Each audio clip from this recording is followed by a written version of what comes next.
So you're into game dev. Hi, in case you didn't know us, we are Cozy Couple Coding, and here we talk about game dev and our journey to create our little studio. In this video, we're gonna cover some of the questions you asked us in the comments regarding our background and how we even came to do this and where we got our skills.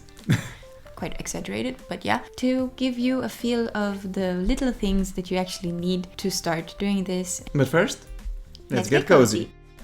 So I have studied programming since I know myself, but it doesn't mean that it helped me actually become a game developer, which I cannot even say for sure I'm a game developer. I just like and love creating games with everything I have, but I'm not getting paid for it. Yet.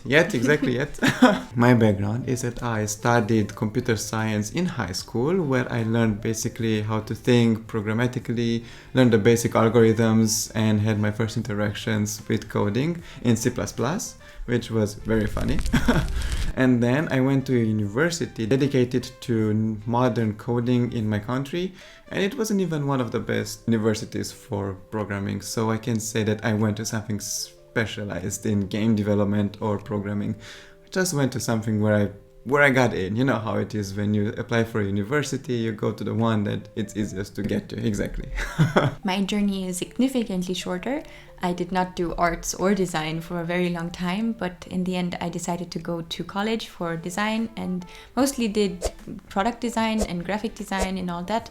But again, not the greatest quality of studies or methods or mindset. But I think what we both can say, based on the fact that we were at colleges that were about these topics, is that it created a mindset.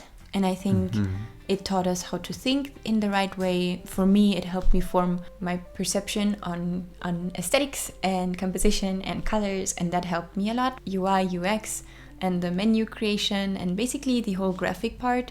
And by doing, you just learn, you realize, looking back, how badly you did. It's also how you see progress and adjust. And that's my story. It's quite short, but I love doing this, and it's nice to see your art coming to life. Being a student, it's not something I really recommend, but it helps you focus on your niche and actually be part of that community and always be around what you want to do. And in my case, I studied for 3 years computer science, and then I even continued with a master's. I have a master's degree. Who doesn't? Now I have 2 diplomas, which I don't use because it wasn't in the direction that I actually wanted to go. And in my first year of university, after seeing what they're teaching me, I was like, nah, I don't like this. And I started working on my first video game that I published on the Android App Store. It's called Canon Game. It was so funny to do because I had no coding experience whatsoever. So it was the first time I opened the Unity project, and I was like, okay, let's make a game and publish it. What can go wrong? 6 months later, published the game, and it was a complete nightmare in terms of sleep schedule and how much I learned. I learned in those 6 months more than I learned the whole university. I think what's really important is that we followed our passions and just went for what we liked.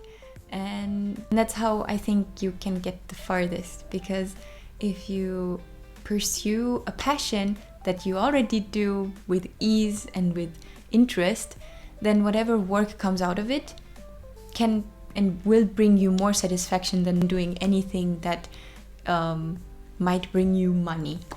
Because bringing your own thing to a new domain or an area that others have done till then, because you can bring something special to that area that you're going for, and that already brings much more promise than anything else.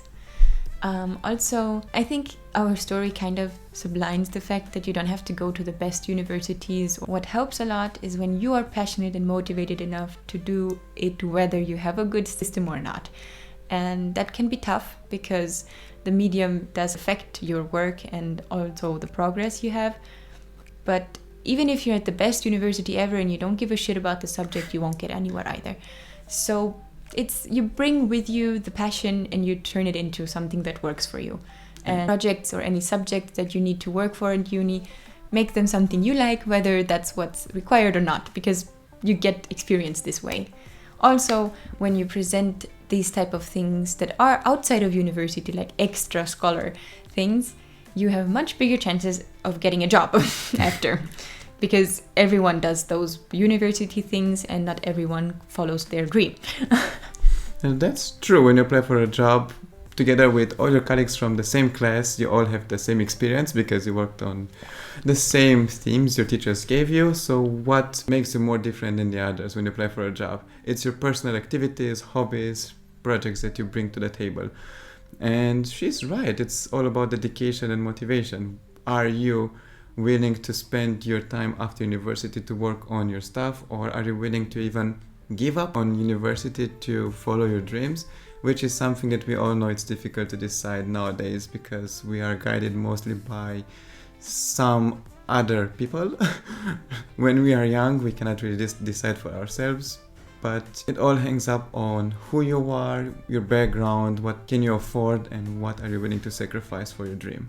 Okay, well, if you like this video and would like to see some more passionate people talking about what they love doing, you can subscribe, comment to this video, whatever you would like to talk about. Tell us about your background, how you got here, what you're struggling with, and let's see. You can also join our Discord server. There we talk about game dev, and yeah, hope we see you next time. See ya. Bye. Bye bye. You can also join our Discord server.